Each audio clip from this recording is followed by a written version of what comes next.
Welcome to the Ascent Podcast, a show about inspiring people who explain their path to achievement. I'm your host, Joe Burgess, Wealth Advisor at Moxie Wealth Management. Today on the show, I have a special guest, my business partner and fellow wealth advisor, Kristin Printon. I try to uncover compelling stories of success with all our guests, and Kristin's journey fits the bill. Growing up with modest means, she found a way to finance college on her own and began focusing her life on helping others learn about money. We talk about her trip to Europe that she found inspiring, the interesting way she figured out where she wanted to live after graduating from college, and being a strong woman in a male-dominated profession. Kristin, welcome to the podcast. Thanks for having me. I'm surprised this is the first time you've been here. I'm surprised as well. You've been doing this for a while, so thanks for finally taking the time. Well, so it's great to have you here. And for those who don't know you, maybe we can start with, where did you grow up? I grew up in Rapid City, South Dakota. I'm a bit of an Air Force brat, although we didn't have to move too many times. But started there, moved to Mountain Home, Idaho, and then actually back to Rapid City, South Dakota. So for me, I really only remember it from sophomore year and on, which I will say is a tough time to move, especially for a teenage girl, sophomore year. And that was really kind of even the start of how I got into financial planning, was really from everything that I learned from my parents, or really for them what I didn't learn. So what was it like growing up then? It was tough. I joke all the time that, again, my parents were kind of my worst case example. And for me, I grew up in a trailer park. So when I say I don't come from money, I really don't come from money, although I didn't realize that until later on in life. But for us, we didn't have much. Everything was secondhand. There were no vacations. And I saw firsthand how stressful life can be when you don't have money. And not that that was an overwhelming theme in my childhood of something that we talked about, because money really wasn't discussed in my household. But I would say aside from that, I felt like I had a pretty normal childhood. I played sports my entire life. I was big into fast pitch softball, and actually was Gatorade's Rookie of the Year my freshman year of high school, which was pretty fun. That's for the whole state of South Dakota? That was actually back in Idaho? Oh, wow. Yep. I was the only freshman player that got pulled up to varsity. So that was pretty fun. So did you think you were ever going to play softball in college? Or were you thinking about college? I was definitely thinking about college. College was hugely pushed in my family. Neither of my parents went to school, so I was a first-generation college student. And it was something that my mom thought was very important. I think she was disappointed that she never made it there herself. So education was really heavily pushed in my family. And college for us was just a given that we were going. So but when your mom said you've got to go to college, how did you think you were going to pay for it? Fair question. I started working at 13. My first job was Parks and Rec. I was a little soccer supervisor, so I really just meant I looked at the 4 and 5-year-olds playing soccer and kept score, and actually then took care of all the games and submitted all those scores. And it was more that I just needed to figure out how to pay for it myself. So I started working at 13 and had jobs throughout high school. I even had 2 jobs my senior year. I specifically made my senior year so that I only had school from 9 to noon. I probably could have graduated early if I'd wanted to, but instead I spread that out and just went to work after I was done at noon. Did you feel extra pressure to have good grades? Did you understand at the time that good grades were going to lessen the cost of college? And did that put a whole lot of, I really have to focus? Did you think that way? Definitely. And I took all the AP classes that I could. I know you kind of make fun of me because I graduated actually with a 4.2 GPA, but that was because of AP classes. I like having everyone around me smarter than me. And definitely you are, so that works. But yeah, that was a big reason of why I took those AP classes, was to try to get college credit beforehand while it was still free. And I was that kid that I went to the library. This is, I feel like, my version of walking uphill both ways in the snow.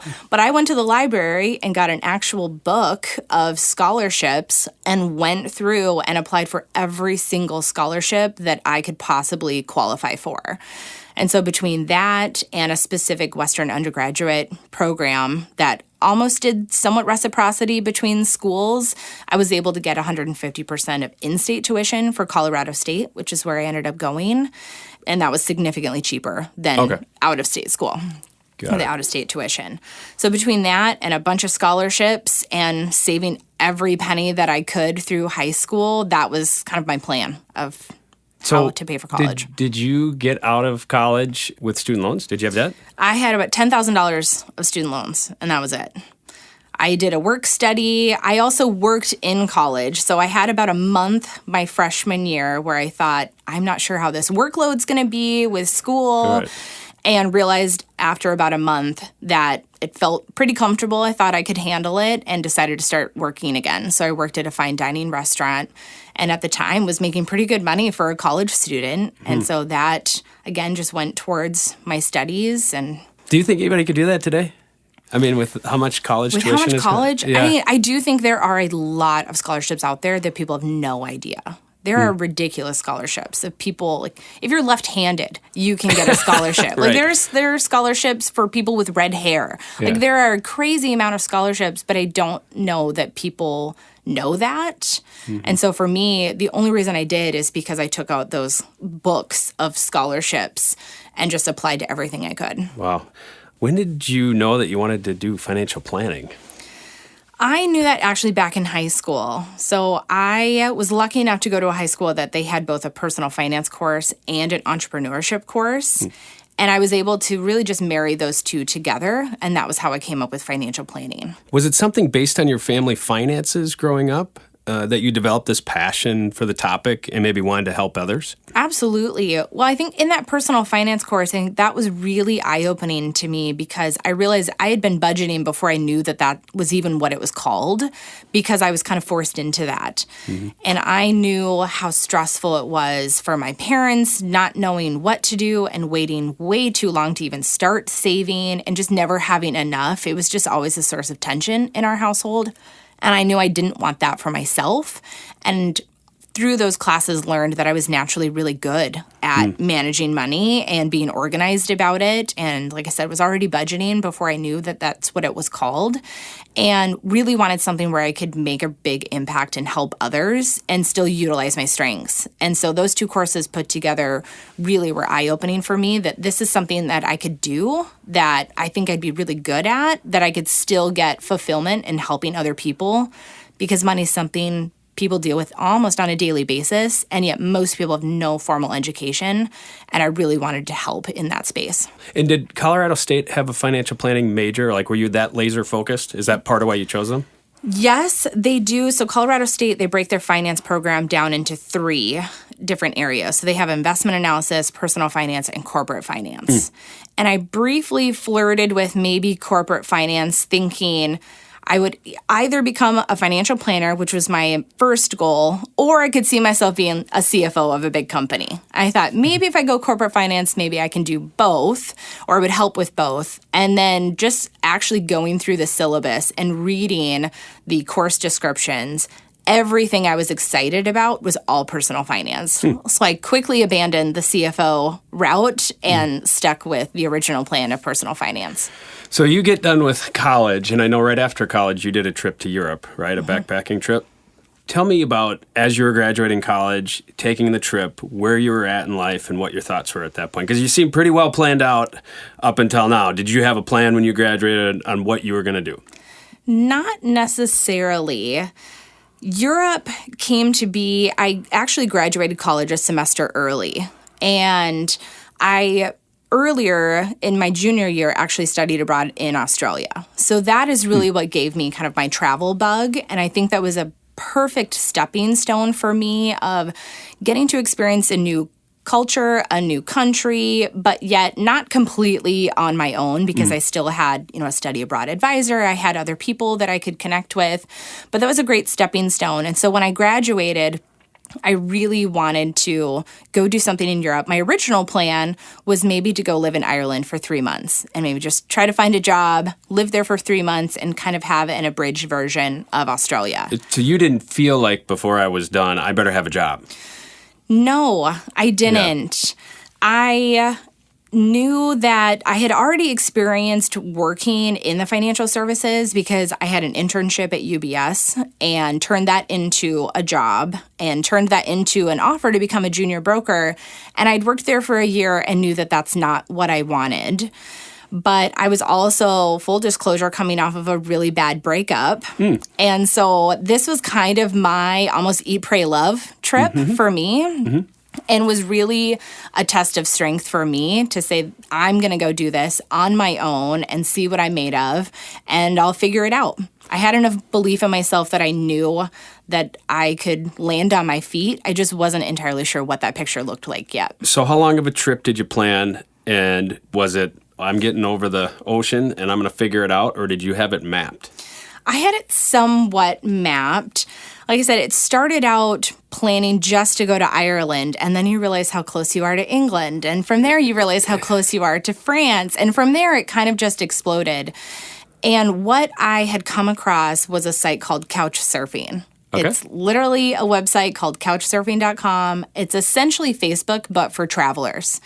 So that's what I did. I created a profile, and then once I had made the decision I was going to go all through Europe, I ended up going through 8 different countries, and I decided to do couch surfing everywhere. So I just stayed with random locals, every city that I wanted to go to, and I knew that I could be gone for 90 days without a visa. And I was gone for 87. Okay. So that was really the plan, was just maximize how long I could be there without a visa, hit all these different spots that I wanted to. So for the most part, it was pretty mapped out before I left. But weather changed my plan a little bit once I'd gotten there. I'd made my way all the way over to Prague and was meant to continue going north, and realized it's cold because I did this January through April. And it's starting to snow. So rather than going more north, I switched up my game plan and had to find new hosts immediately. But there were a couple times where I would get to a new city and I didn't know where I was going to stay that night because I hadn't heard yet back from a host. Okay. Wow. So there were a lot of challenges, a lot of different circumstances that I faced going through that trip. Did you ever feel not safe by yourself? Only once. I did actually bring a little Leatherman, which is kind of like a little Swiss Army knife. That was my, I guess, form of protection. Hand-to-hand combat. That's how you're going to do it. I was ready. I was ready to protect myself. But no, the hardest part, I would say, of the whole trip was every time you got to a new city, you had to immediately kind of become an expert in their public transportation system. And I always tried to arrive during the day, but when I got to Munich, I had actually gotten there early and was let into the apartment by my host. What's really unusual is most of the time my host would just give me a key. There were times in Paris, she wasn't even home, and she just left me a key. I let myself into her house and then went and met her at a restaurant later. Do you think there's a cultural difference in Europe? I mean, it seems like a lot of trust to leave your keys and just let somebody who you've never met into your home. I think there is. I think there is a cultural difference, but I also think I'm not a very threatening person either. Probably. That as a single female, I was traveling by myself this whole trip.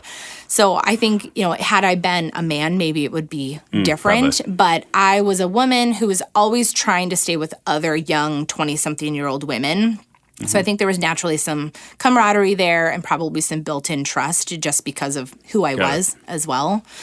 But the only time that I felt a little unsafe is I was coming back actually from going to Dachau, which is just outside of Munich, and I was coming back late at night in an area where I wasn't super comfortable. I didn't really know it all that well, and it was the only time that I actually did have my Leatherman in my hand, that I had people walking behind me and I could see shadows. I just always try to be very aware of my surroundings, especially as a solo female person.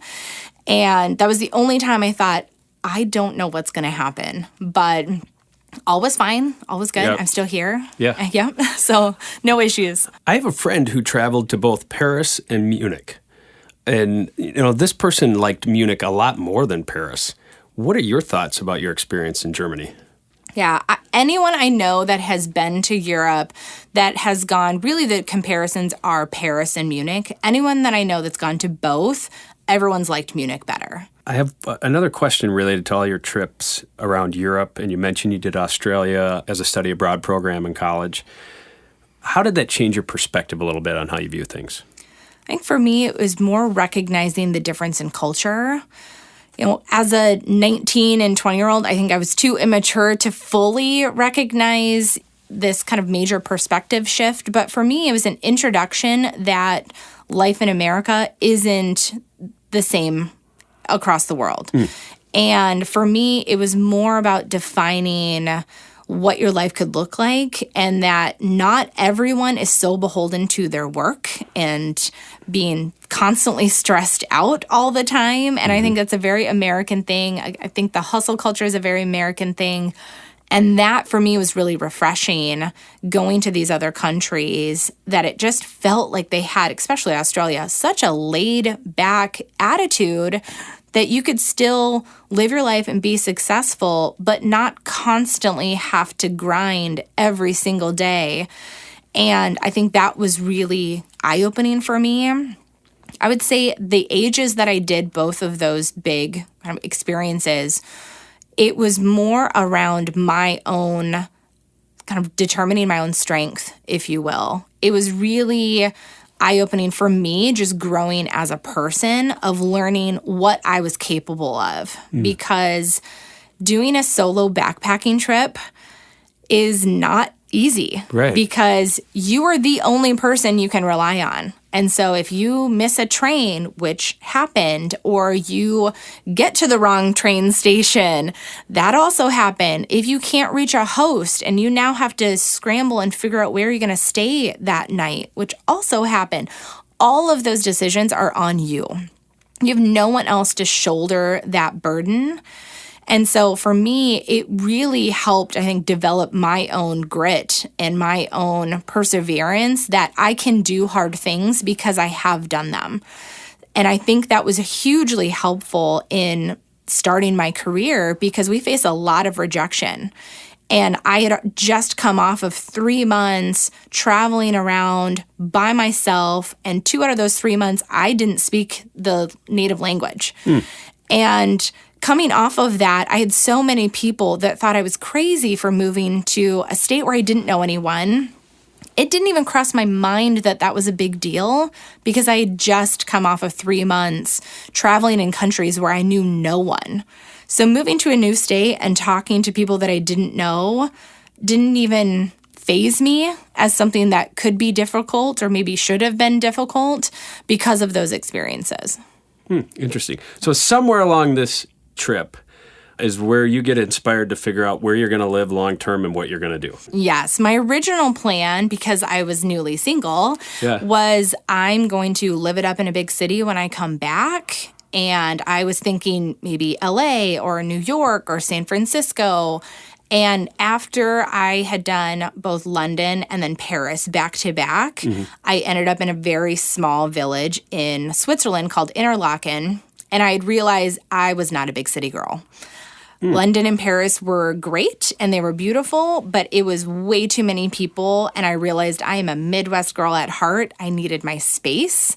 And so I very abruptly landed in Interlaken, and for 3 days just was outside hiking in the fresh air and just thinking through, what do I want my life to look like when I'm done with this trip?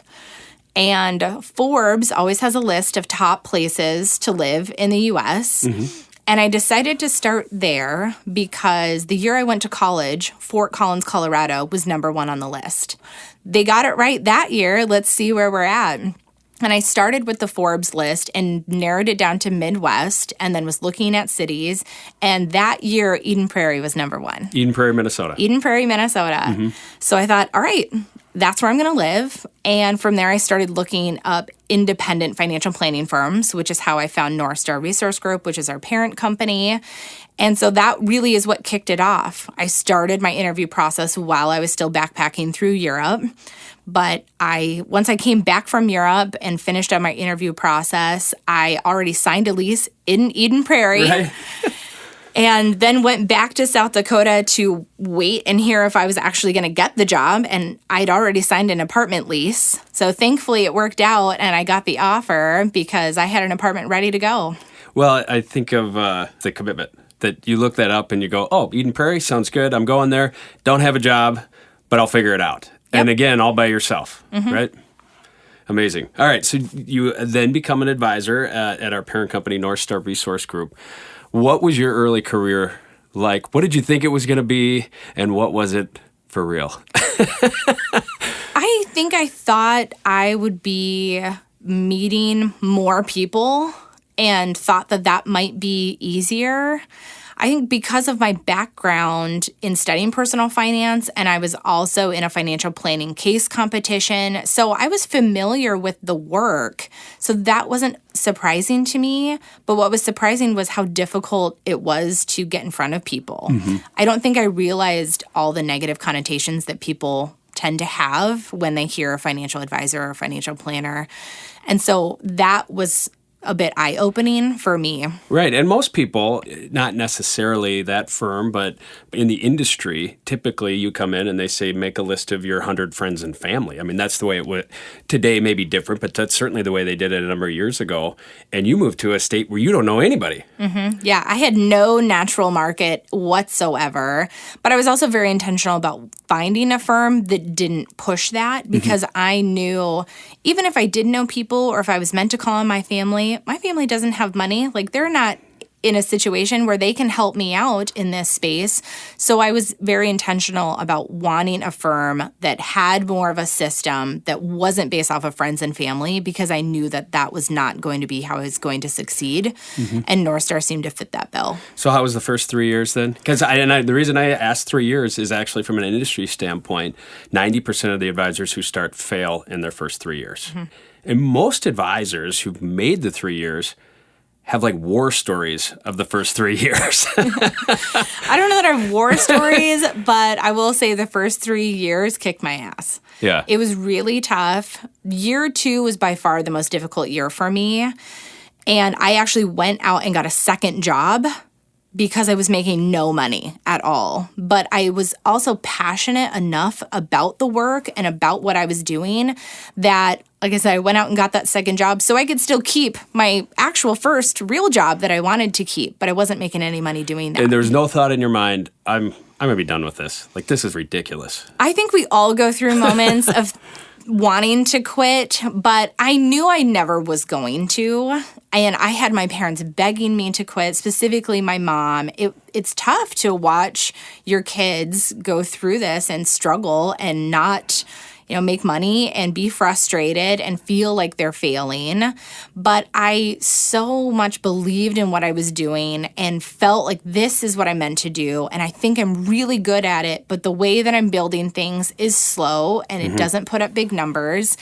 And that it just takes time. But I just thought, if I do enough of the right things, I think it will come back. And I want to see this through. So that was really even when I made the decision around planning as well, that I was just very intentional that if I'm going to fail at this, I want to fail on my terms and give it everything I have and do what I believe is the most right thing to do. And that meant going out and waiting tables for a handful of months so that I could build my savings back up. And I completely stand by that decision. I don't think I'd be here today if I hadn't done that. And I'm so thankful that I did and that I am still here. And now it's 13 years, right? Yep, 13 years. So now you're 13 years in, and certainly you're thriving at this point. What do you think is probably a specific strength of yours now that attracts people to you? I think how I relate to people is a much more refreshing way than most. I also think you attract like-minded people. So for me, being a mid-30-year-old woman, I'm also a primary wage earner in my household. I attract other women like that, that I'm just a very real human about the whole process. It's not super formal. It's not salesy. It's just two people having a conversation and how can I best serve you? And I think my passion for what I do comes through, that it's never showing up as I have something to sell you. And people get really turned off by that. And instead, it really is, I love what I do. I'm passionate about it. I think it makes a huge impact in people's lives because I've seen what happens when you don't have this. And I think that story really resonates with people. Being that you didn't come from money, does that change your approach or does that shape your approach when you're working with clients, maybe being more empathetic or helping them with goals or helping them feel better about where they are from a variety of different financial positions that come to you? I think it does because I know the stress of it. And I think whether you have a lot of money or not, we all have our own triggers and our own stresses and our own concerns and worries around money. And so I think that has made me a much more empathetic person and much more compassionate around the topic itself.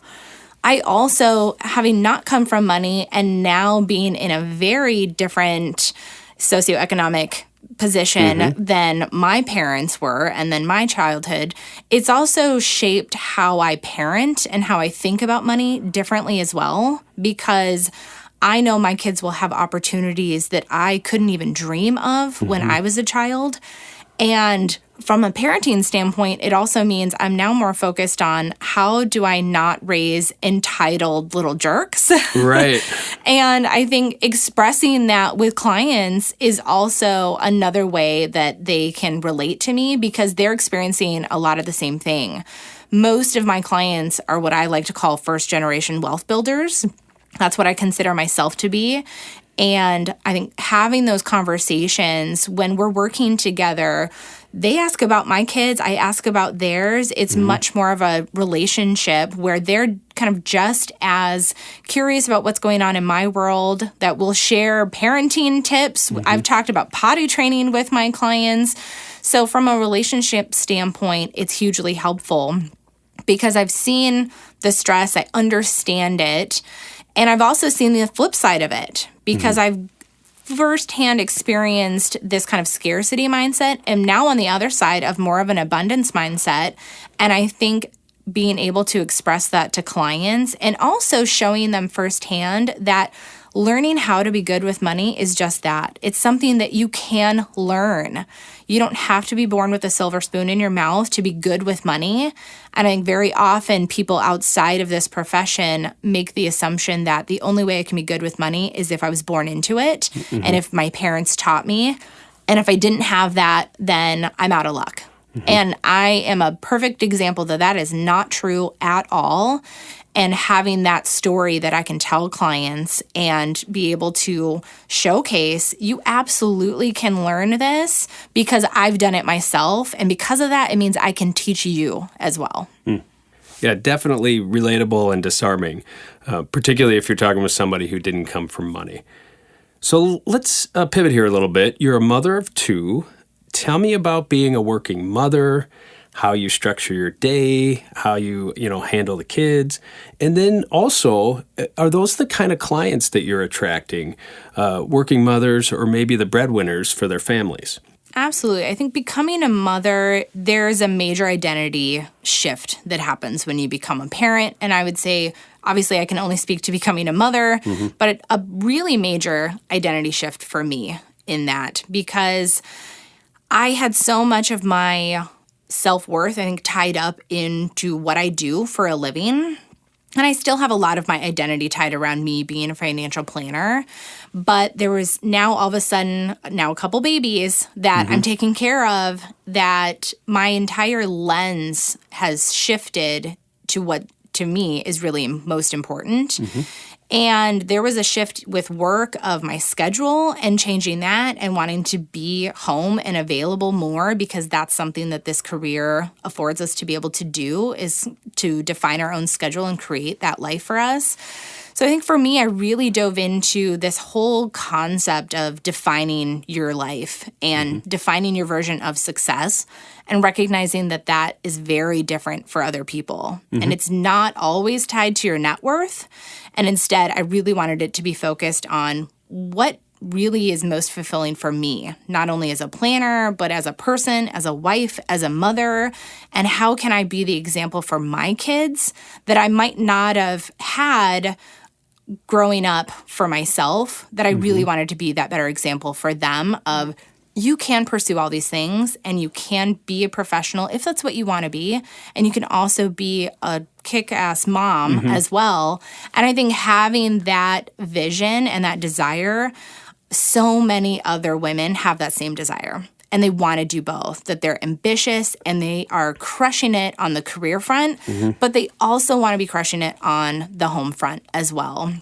And I think the more we can talk about that and the more that women can come together in that conversation, the more powerful we can be. And I think that sentiment really resonates with other women. And I think that's part of why they're drawn to wanting to work together, because women want to support other women, especially when we're all going through the same crazy tough life phases together.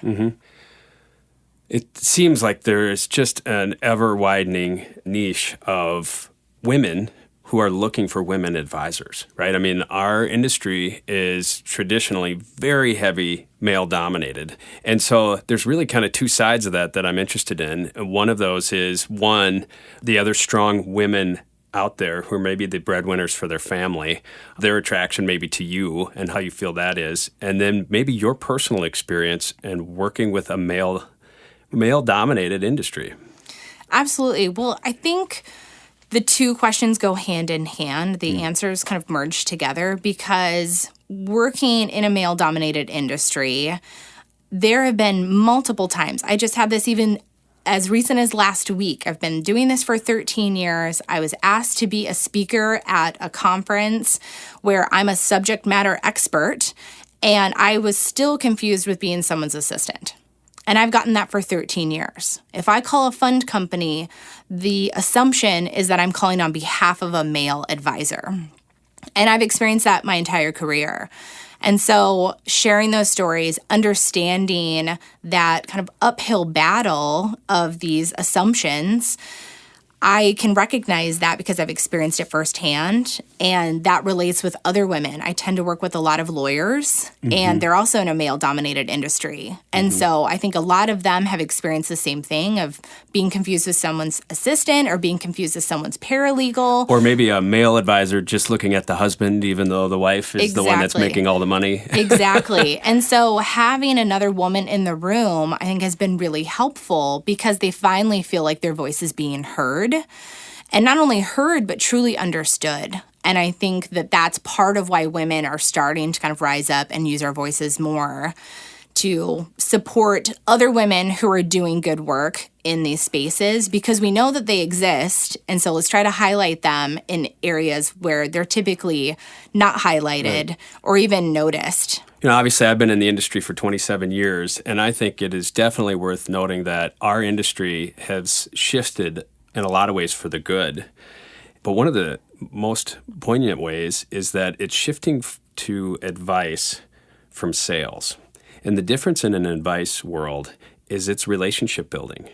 And so I'd argue that our industry is actually more geared now for strong women than it even is for men. Because, unfortunately, if we stereotype, they're just not as good at relationships.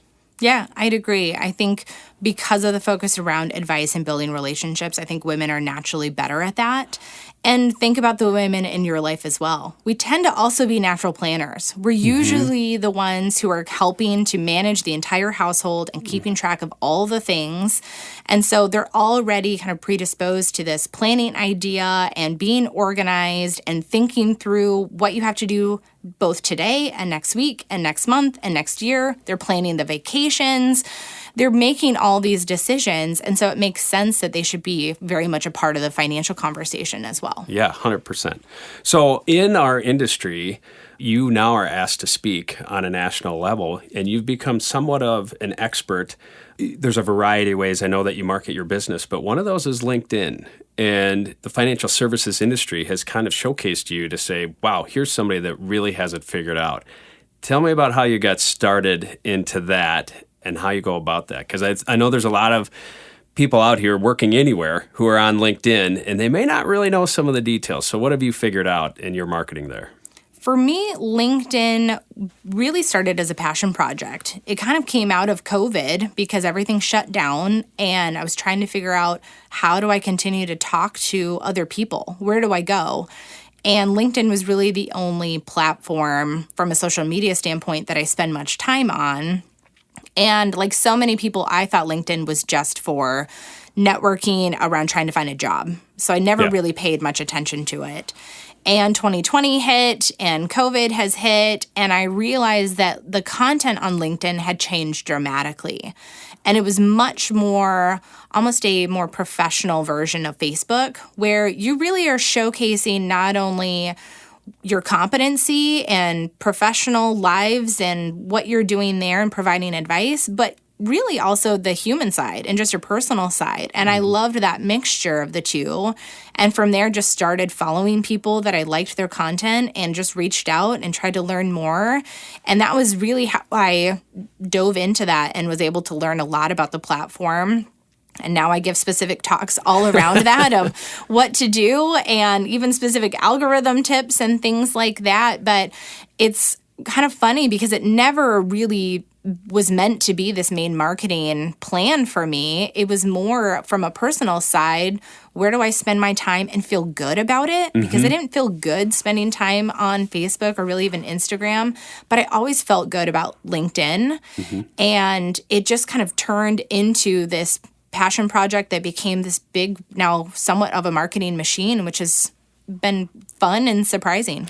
Well, and there's a couple of things that happen is when the pandemic happens and everything goes online, it kind of changes the paradigm of the client-advisor relationship, in that it used to be who's in your area. And now, if every one of your meetings is on Zoom or Teams, you could work with clients anywhere in the country. Now, I always had in the past, but I was used to getting on a plane and flying to see them to do our reviews. You've probably taken on a number of clients in the last few years you've never actually seen face-to-face. I mean, been in the same room with. Absolutely. And that wasn't a total unknown to me because for 4 years I was the volunteer planner for the American Bar Endowment. It's the nonprofit arm of the American Bar Association. So I was used to flying around to different conferences, speaking, and then having clients come from that were all over the country. So it wasn't a foreign concept for me to work with people outside of my area and just do those virtually. But LinkedIn definitely expanded that. And I would say the majority of people I've taken on over the last handful of years have not been in Minnesota. And even those that are, I still have never actually met in person. We've kept everything virtual despite being maybe 30 minutes away from each other. No, that's kind of interesting. And you and I have talked in the past that of everybody who uses that platform, only 3% of the people ever post. So most people are, I don't know if creepers is the right word, but they're just kind of... They're called lurkers. Lurkers, there we go. That sounds better. Lurkers that are just watching. But I think what surprises people of an older generation who don't really get into technology, it sounds like you've really built relationships. Absolutely. By that activity, right? Absolutely. LinkedIn, I would consider a handful of those people that I've met over the last few years to be actual friends. And we've taken our conversation offline. A couple of us actually have met in person. We've established both personal relationships, but also business relationships. I text with people. I've had people that have come through town and we meet up for coffee, all because of LinkedIn. Got it. I think in financial services, and you talk about how difficult the first 3 years are and that 90% of the people don't make it, you're kind of riding this fence of making it or not making it. For a long period of time, you wake up every day and you go, God, am I going to survive the next month or am I not? And I know you had a passion and a conviction, so you might have made it regardless. But was there a particular thing in your career that was like, this was the home run and this is what made it where I knew I was going to be here? I don't know that I had a specific home run, but I think, honestly, probably partnering with you was probably my biggest turning point. I was 3 years in at that point and felt really strongly about planning. I was already doing that, felt good about it, but hadn't quite hit my stride yet with marketing. And I had done joint work with a number of different people in the past, and it hadn't been a great fit. And frankly, a couple of them were reasons that I probably should have quit. And you and I actually met at our company meetings and just hit it off at happy hour, and we're chatting. And at like any normal junior advisor would do at the time, you'd throw out the whole like, hey, if you ever want to do joint work, let me know, because you're just trying to work with anyone, learn from anyone. And you took me up on that. And I think mutually it ended up being a very beneficial relationship for both of us. Now, look at us now, we're 10 years past. And I think obviously it's been a great relationship, but I think that probably was a turning point just in finally having what felt like a true partner opposed to a joint work person. Yeah, well, we've been together 11 years now. And I've always functioned with the concept of abundance, which to me is when we help each other, we all win. And there's more capacity and, of course, more clients we can serve. But the cool thing is to watch you become an industry leader. Now you're invited to speak all around the country talking about stuff you know on a regular basis. But more importantly, now we're kind of seeing that you're an integral part of paying it forward as we continue to expand the number of advisors we have on the team. So it's really cool to see the next gear of that abundance mentality. But moving off of that, is there something specific that you wish maybe you would have done differently? I don't know that I have a specific one-time decision, but I think any time that I didn't listen to my gut or stand up for myself, I think anytime either of those things happened, whether it was maybe with a specific client or a case, I think most of those probably had to do more with joint work with different advisors. But something I've learned within this industry is that you really are the only person who 100% has your back. And other people, while they may like you and they want to cheerlead you, and sometimes they do end up kind of sponsoring you and kind of bringing you in, you still need to be your ultimate advocate. And so anytime I think I was too quiet about what I wanted or what I thought we should do, those are the times where I regret those decisions. So I think for me, it was just more of a learning process that you need to have your own back and be your best advocate, because we spend so much time advocating for our clients. It can be really easy to put yourself on the back burner. And so I'd say those are my biggest misses, is when I knew that something was happening that I either didn't want or something was positioned in some way that if I would have stood up for myself, then I might not have gotten maybe railroaded or kind of pigeonholed into maybe working with other people that I knew weren't going to be a good fit. And so I wish I would have stood up for myself a little sooner. Well, and of course, we have a podcast all about successful people and how they think. We talk a lot, but I'm very interested in your definition of success. For me, I would say my definition of success is being able to live the life that you want and not caring what other people think about that. For me, I think that's the key, because it's somewhat easy to say, oh, I want to live this life, or, spend more time with my kids, or go travel and do all those things. And I would say for the most part, I've done pretty well in that space.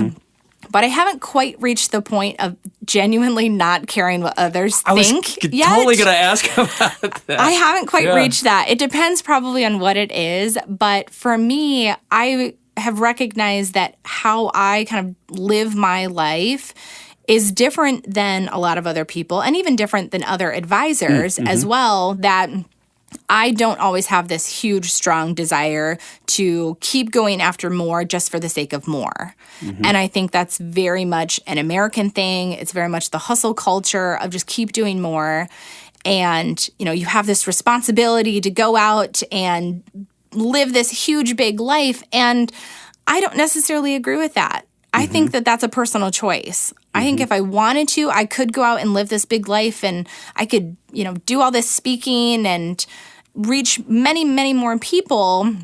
And part of me wants to do that. And part of me also really wants to spend time with my kids and spend time with my husband and go travel. I was just in Alaska a couple weeks ago, and that was so refreshing and was such a huge reminder to slow down and really start living life more on my terms and what is best not only for me, but for my family, recognizing that it could be more and it could be bigger.